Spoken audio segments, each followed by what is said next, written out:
وأحسن منك لم تر قط عيني وأجمل منك لم تلد النساء خلقت مبرأ من كل عيب خلقت مبرأ من كل عيب كأنك قد خلقت كما تشاء كتاب أنزلناه إليك مبارك ليدبروا آياته وليتذكر أولو الألباب یہ کتاب برکت والی ہے جسے ہم نے آپ کی طرف نازل فرمایا ہے تاکہ دانش مند لوگ اس کی آیتوں میں غور و فکر کریں اور نصیحت حاصل کریں۔ اعوذ باللہ من الشیطان الرجیم، بسم اللہ الرحمن الرحیم۔ اللہم صلی علی سیدنا محمد وعلی آل سیدنا محمد بعدد کل ذرۃ مئۃ الف الف مرۃ۔ سامعین و ناظرین کرام، السلام علیکم ورحمۃ اللہ وبرکاتہ۔ سامعین کرام، سورہ آل عمران درس نمبر 299 آیت نمبر 136۔ آج کا موضوع کیا ہم پکے جنتی ہیں؟ اس کے ساتھ آج کے سبق کا آغاز کرتے ہیں۔ سب سے پہلے گزشتہ سبق کا اعادہ ہوگا۔ اعوذ باللہ من الشیطان الرجیم، پناہ مانگتا ہوں میں اللہ کی شیطان مردود سے۔ بسم اللہ الرحمن الرحیم، شروع اللہ کے نام سے جو بڑا مہربان نہایت رحم والا ہے۔ الذین ينفقون فی السراء والضراء والکاظمین الغیظ والعافین عن الناس واللہ یحب المحسنین، جو آسودگی اور تنگی میں اپنا مال خدا کی راہ میں خرچ کرتے ہیں اور غصے کو روکتے اور لوگوں کے قصور معاف کرتے ہیں، اور خدا نیکوکاروں کو دوست رکھتا ہے۔ والذین اذا فعلوا فاحشة او ظلموا انفسهم ذکروا اللہ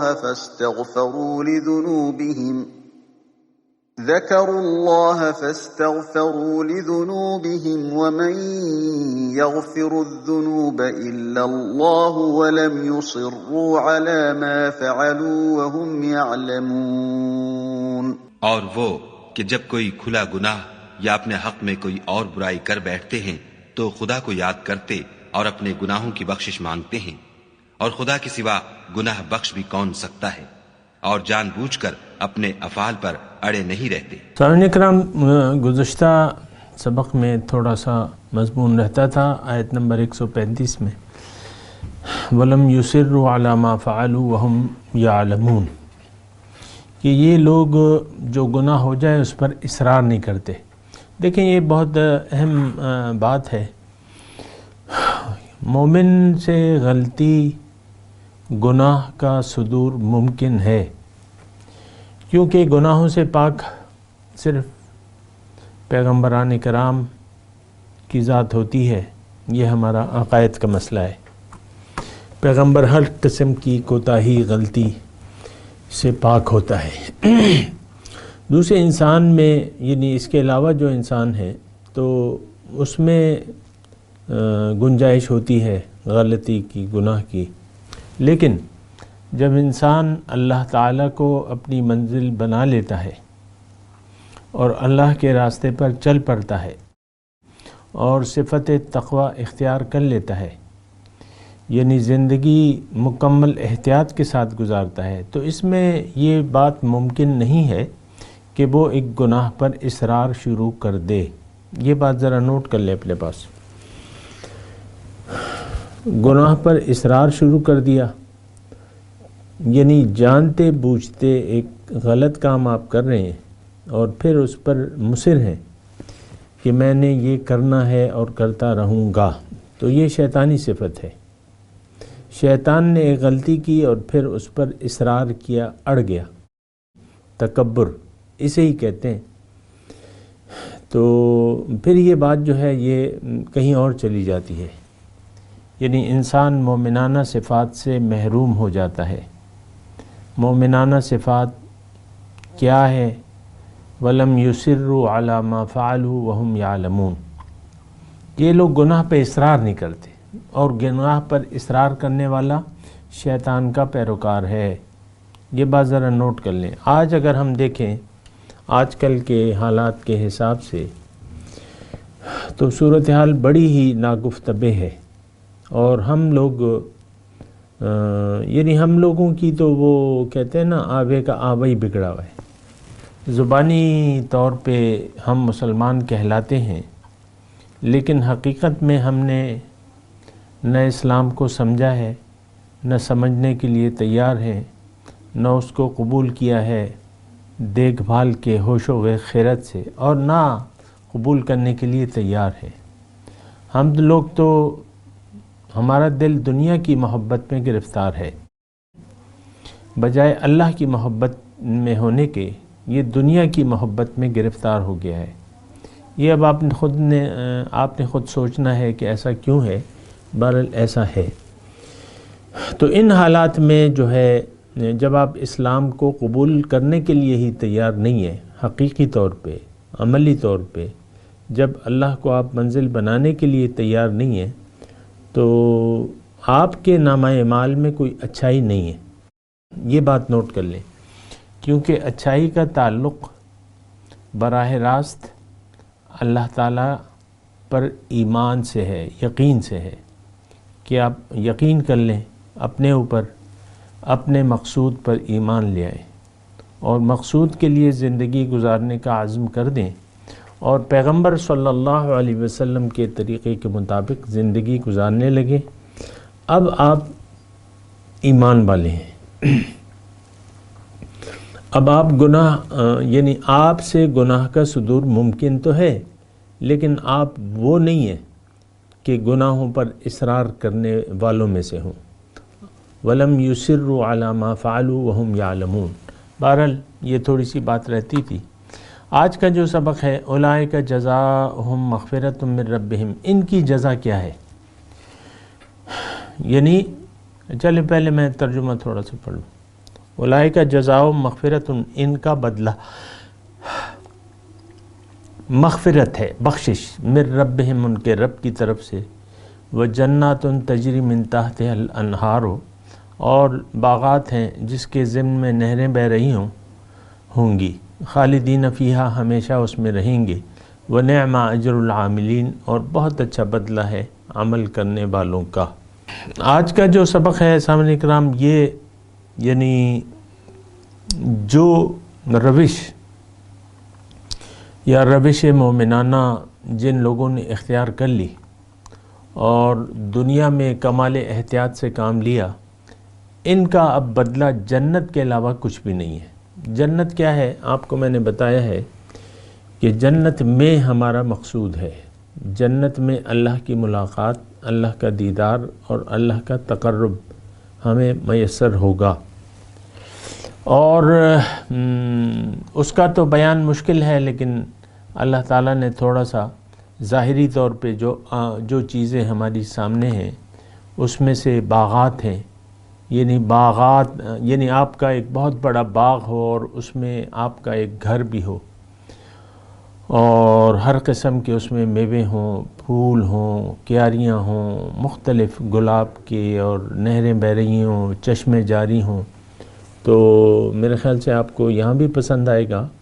تو وہاں بھی اللہ تعالیٰ نے ایسا ایک نقشہ آپ کو کھینچ کے دیا ہے، لیکن جو بھی ہوگا جنت میں، جو بھی ہوگا یا آخرت میں مومن کے لیے جو ہوگا، ابھی اس کا ہم تصور نہیں کر سکتے۔ اللہ تعالیٰ نے فرمایا ہے کہ اعددت لعبادی الصالحون ما لا عین رأت ولا اذن سمعت ولا خطر قلب امرئ، کہ حدیث قدسی ہے کہ جنت میں نے اپنے بندے کے لیے وہ نعمتیں تیار کر رکھی ہیں جو نہ کسی آنکھ نے دیکھی، نہ کسی کان نے سنی، اور نہ کسی کے دل میں اس کا کوئی گمان یا خطرہ ہو۔ بہرحال بہت اچھی جگہ ہے۔ دیکھیں، سب سے بڑی چیز جو ہے ہمارے لیے جو اہمیت کی حامل ہے وہ رضائے الہی ہے، یہ بات نوٹ کر لیں۔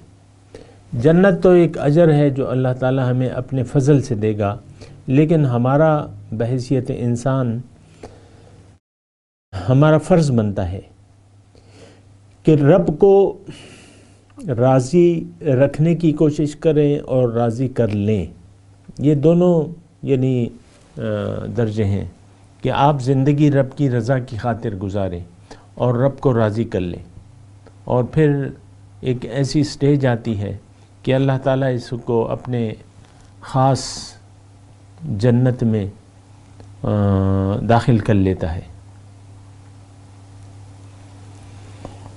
زیادہ تفصیل جو ہے وہ عوام کے لیے نہیں بیان ہو سکتی، لیکن خاص لوگ جو ہیں وہ جانتے ہیں کہ اس کی تفصیل کیا ہے، لیکن عوام کے لیے دستیاب نہیں ہے۔ تو بہرحال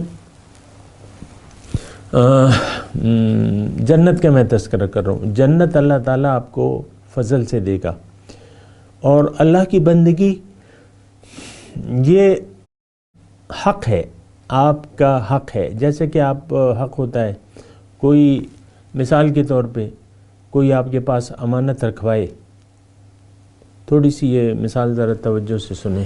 آپ کے پاس کوئی یعنی کہیں جا رہا ہے شہر میں، اس کے پاس کوئی نقدی ہے، اور مثال کے طور پہ 50 لاکھ روپے وہ آپ کے پاس رکھوا دیتا ہے۔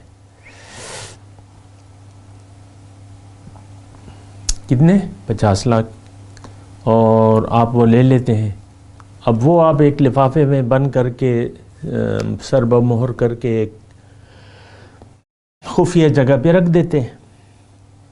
اب جب وہ آئے، میں آپ کو بات بتا رہا ہوں، تھوڑا سا غور سے سنیں۔ اب جب وہ آئے، مہینے بعد آئے، 2 مہینے بعد آئے، اور وہ آپ کا یعنی آپ سے کہے کہ بھئی وہ امانت، تو وہ تھیلا آپ اس کو واپس کر دیتے ہیں۔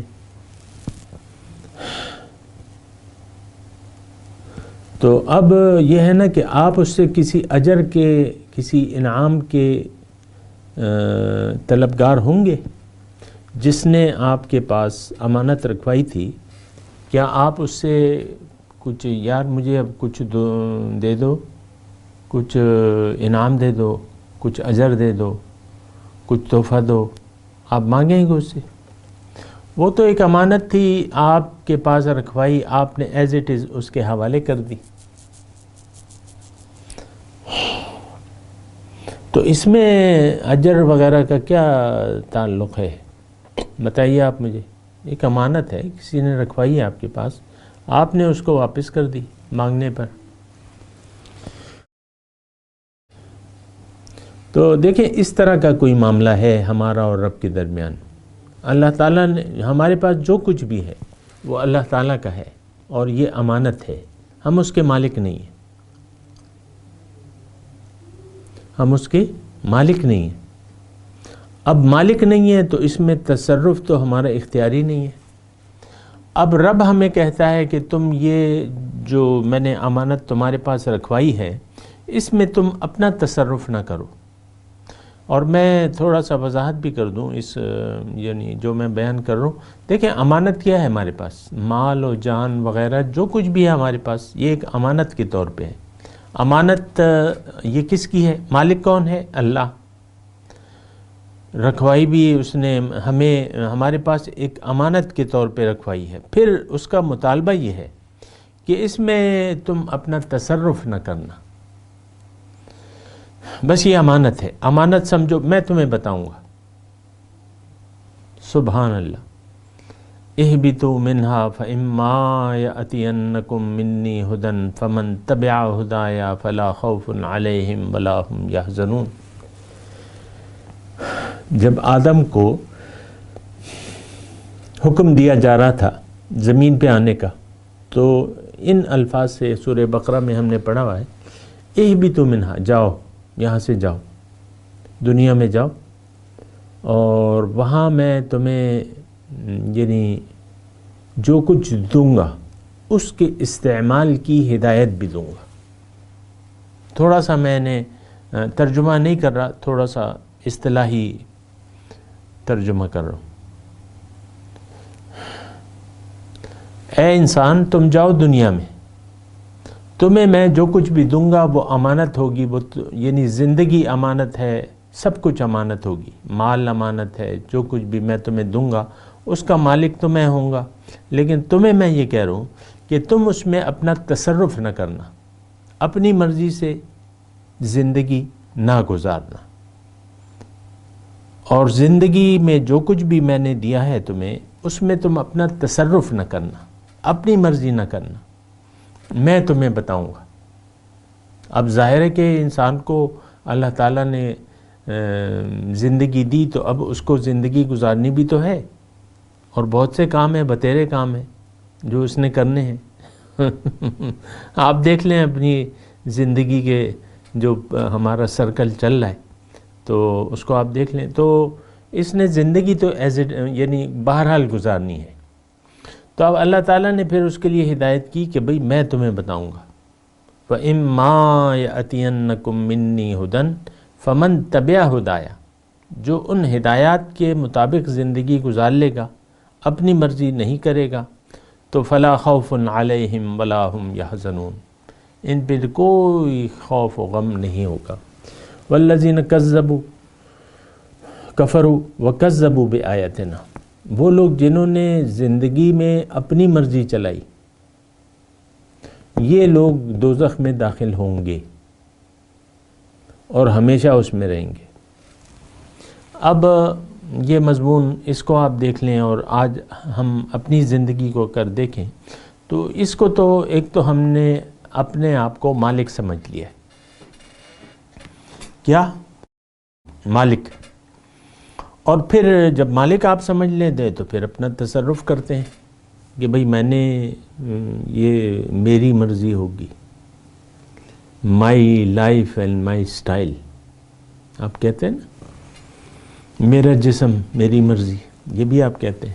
تو ایسا نہیں ہے. یہ دیکھیں ہم سب اس وہ ایک ہوتا ہے نا بلائے عام، فقہ کی اصطلاح میں ہے بلائے عام. بلائے عام ہو جائے تو پھر فقہ والے جو ہیں وہ اس میں کچھ باتوں میں گنجائش نکال لیتے ہیں بلائے عام میں. میں بہرحال زیادہ یہ ذرا علمی مسئلہ ہو جائے گا، میں آپ کو اس کی طرف نہیں لے جاتا، لیکن بلائے عام ایک اصطلاح ہے، فقہ میں استعمال ہوتی ہے. یعنی ایک کام ٹھیک نہیں ہے لیکن بلائے عام ہے تو جو مفتی حضرات ہوتے ہیں تو اس کی پھر اجازت دے دیتے ہیں. وہ پھر ان کا کام ہے کہ کس کو کیا کریں کیا کریں، وہ تفصیلی میں اس کے بعد.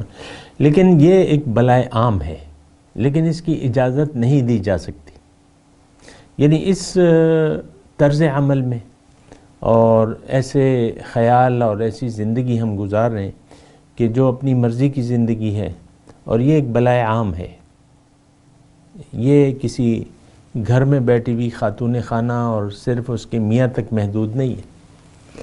ہم سب افراد ہوں، قوم ہوں یا امت مسلمہ ہو، یہ اس بلا میں مبتلا ہے. لیکن اس میں کوئی گنجائش نہیں ہے، کوئی چھوٹ نہیں ہے کہ سب لوگ کر رہے ہیں تو چلو کچھ گنجائش نکال لو. مفتی حضرات سے معذرت کے ساتھ اس کی گنجائش نہیں ہے. والذین کفروا وکذبوا بآیاتنا اولئک اصحاب النار، ایسے لوگ جو ہیں یہ دوزخ میں جائیں گے جو زندگی میں جو کچھ اللہ تعالیٰ نے اس کو دیا ہے اس کو مالک سمجھ لیں اور اپنا تصرف شروع کر دیں. تھوڑا سا میں نے الفاظ کا ترجمہ لفظی نہیں کیا ہے، معنوی آپ کو میں بتا رہا ہوں. بہرحال اس میں انشاءاللہ کوئی اختلاف نہیں ہوگا. تو یہ ہم جنت کی بات کر رہے تھے دراصل کہ جنت جو ہے یہ ایک یعنی جو بندگی ہے وہ حق ہے اللہ کا. میں اس بات پہ یعنی جو خلاصہ کلام ہے وہ یہ ہے کہ جنت کی بات کہ جنت تو آپ کو اللہ کے فضل سے ملے گی، یہ آپ کا حق نہیں ہے. حضور صلی اللہ علیہ وسلم کی وہ حدیث یاد کریں نا، حضور بیٹھے ہوئے تھے کہ حضور نے فرمایا تم میں سے کوئی بھی اپنے عمل کی بنا جو ہے وہ جنت میں داخل نہیں ہو سکتا۔ کسی صحابی نے جرأت کی اور کہا، حضور سے پوچھا کہ حضور آپ بھی؟ حضور نے فرمایا کہ ہاں میں بھی، الا یہ کہ اللہ کی رحمت مجھے ڈھانپ لے، اپنی رحمت میں ڈھانپ لے تو پھر میں جنت میں جاؤں گا۔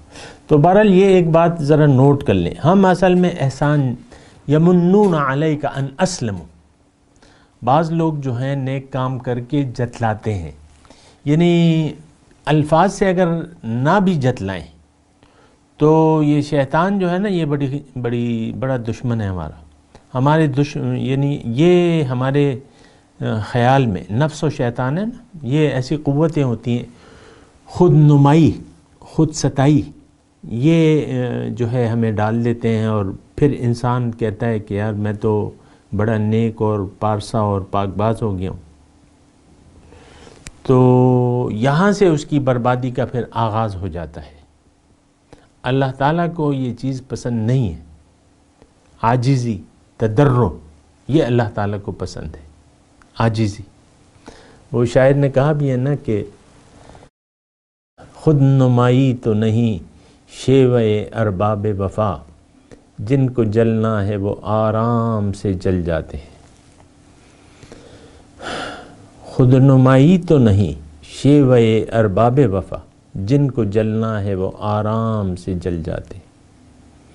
اور ایک اور جگہ ایک صاحب نے کہا ہے، اچھا ہے شعر، کہ وہ کچی آگ ہے جس میں دھواں ہے، اور وہ جھوٹا عشق ہے جس میں فغاں ہے، نالہ و فریاد، یہ عشق تو جھوٹا ہے۔ وہ کچی آگ ہے جس میں دھواں ہے، آگ سے دھواں نکلتا ہے نا، تو شاعر کہتا ہے یہ کچی آگ ہے، آگ کچی نہیں ہونی چاہیے، اور وہ جھوٹا عشق ہے جس میں فغاں ہے، نالہ و فریاد، فغاں جانتے فریاد۔ تو بہرحال تو میں آپ کو وہ حدیث سنا رہا تھا کہ کوئی بھی اپنی عمل کی بنا، دیکھیں عمل تو حق ہے، نیک عمل یہ حق ہے، ذمہ داری ہے، یہ ایک امانت ہے جو ہم نے لوٹانی ہے۔ آپ سمجھ رہے ہیں نا بات، یہ آپ کوئی احسان نہیں کر رہے، اپنے اوپر احسان کر رہے نیک عمل کر کے، کہ آپ اپنے آپ کو جنت کا مستحق بنا رہے ہیں۔ آپ تو ایک بہت بڑی، یعنی اللہ تعالیٰ نے آپ سے وعدہ کیا ہے بہت بڑے اجر کا، اجرن کبیرہ، اجرن عظیمہ۔ تو بہرحال یعنی عاجزی، تضرع، جھک جانا، یہ اللہ کو پسند ہے، اور تکبر، خود نمائی، خود ستائی، یہ جو ہے یہ شیطانی صفات ہے۔ تو ایسا نہیں ہے۔ بہرحال میں اس کی جنت کی بات کر رہا تھا، جنت جو ہے وہ اللہ تعالیٰ کے ایک انعام ہے، لیکن یہ بات ساتھ نوٹ کر لیں کہ انعام کے مستحق کون لوگ ہیں؟ الا الذین آمنوا وعملوا الصالحات وتواصوا بالحق وتواصوا بالصبر۔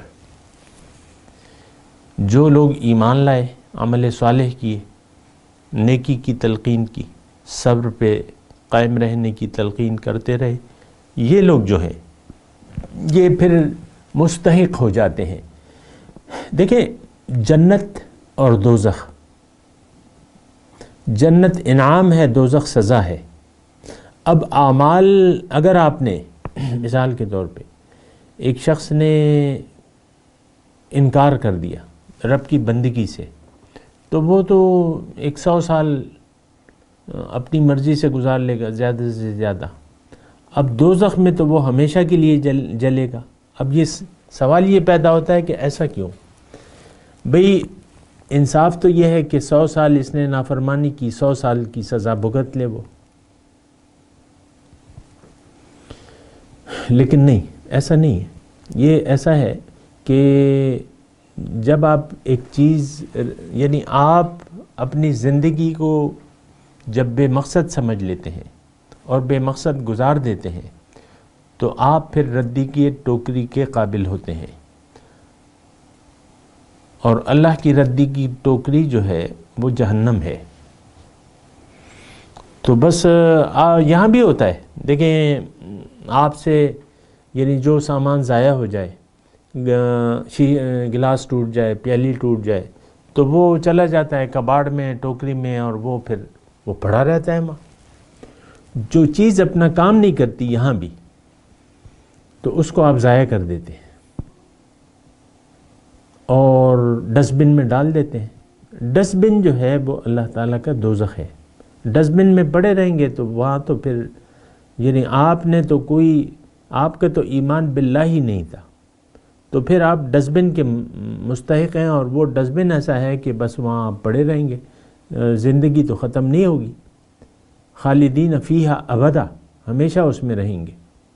تو یہ ڈسٹ بن ہے۔ تو میں آپ سے گزارش کرتا ہوں، چند لمحے میرے پاس ہیں ابھی، میں آپ سے گزارش یہ کرتا ہوں کہ آپ ڈسٹ بن میں جانے کی تیاری نہ کریں۔ آپ سے میں یہ گزارش کر رہا ہوں کہ آپ بجائے ڈسٹ بن کے جنت میں جانے کی تیاری کریں۔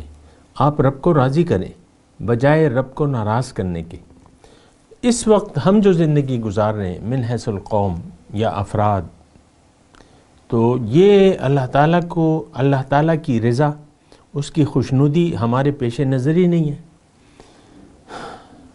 ہم تو اپنی نفسانی خوشی کے لیے جیتے ہیں، دنیا کے لیے جیتے ہیں، دنیا کے لیے زندگی گزار رہے ہیں، دنیا کی خوشیاں ہمیں درکار ہیں۔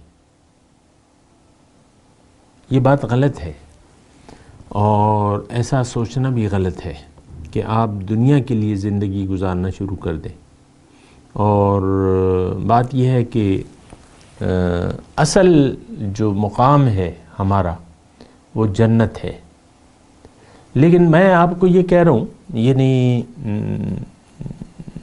خلاصہ کلام یہ ہے کہ آپ ہوش میں آ جائیں، غفلت کی نیند سے جاگ جائیں، اور اگر کسی نے آپ کو غلط راستے پہ ڈالا ہوا ہے تو آپ اباؤٹ ٹرن لے لیں، آپ اپنا رخ صحیح کر لیں، اللہ کی طرف جھک جائیں، اللہ کو راضی کرنے کی کوشش کریں۔ باقی ماندہ زندگی جتنے بھی آپ کی رہتی ہے، اور زندگی عنقریب آپ کی ختم ہو جائے گی، تو باقی ماندہ زندگی اللہ کی رضا کے لیے آپ گزار دیں، اللہ کو راضی کرتے ہوئے آپ جان دے دیں، انشاءاللہ اللہ تعالیٰ آپ سے راضی ہو جائے گا۔ اس میں خالدین فیہا، ہمیشہ اس میں رہیں گے، اور نعم اجر العاملین، اللہ تعالیٰ نے فرمایا یہ بہت اچھا اجر ہے عمل کرنے والوں کے لیے۔ اس میں بھی نقطہ یہ نوٹ کر لیں کہ عمل سے زندگی بنتی ہے، جنت بھی جہنم بھی، یہ خاکی اپنی فطرت میں نہ نوری ہے نہ ناری ہے۔ یعنی جو وہ کہتے ہیں نا، جیسا کرو گے ویسا بھرو گے، ہم جیسا کر رہے ہیں ویسا بھر رہے ہیں، لیکن ہم جیسا کر رہے ہیں اس کا نتیجہ جنت نہیں ہے کم از کم۔ جو بھی زندگی آپ اپنی مرضی سے گزار رہے ہیں اس کا انجام نقصان ہے، اور نقصان ہے، اور صرف آخرت کا نہیں ہے، دنیا کا بھی نقصان ہے۔ تو آپ کو سوچ سمجھ کے زندگی گزارنے کا فیصلہ کرنا چاہیے۔ اپنے اوپر رحم کریں، اپنے اوپر ظلم نہ کریں، بس یہ ایک بات ہے۔ میں تلاوت کرتا ہوں، میرے ساتھ دہرائیے۔ اعوذ باللہ من الشیطان الرجیم، بسم اللہ الرحمن الرحیم۔ اولئک جزاؤہم مغفرۃ من ربہم وجنات تجری من تحتها الانہار خالدین فیہا ونعم اجر العاملین۔ قد خلت من قبلکم سنن فسیروا فی الارض فانظروا کیف کان عاقبۃ المکذبین۔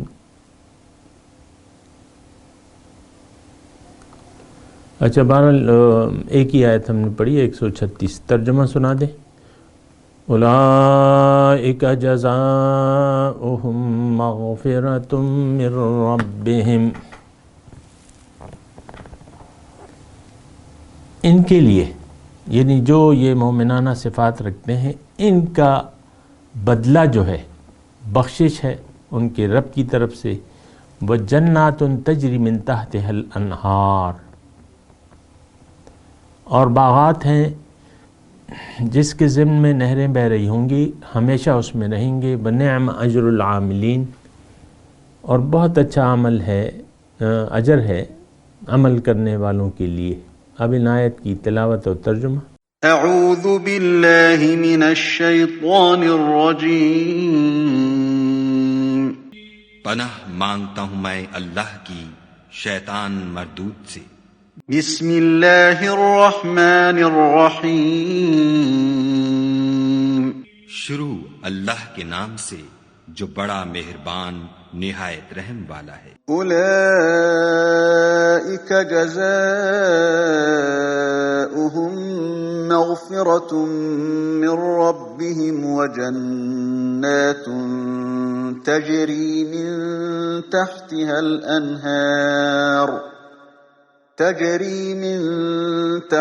الانہار خالدین فیہا ونعم اجر العاملین.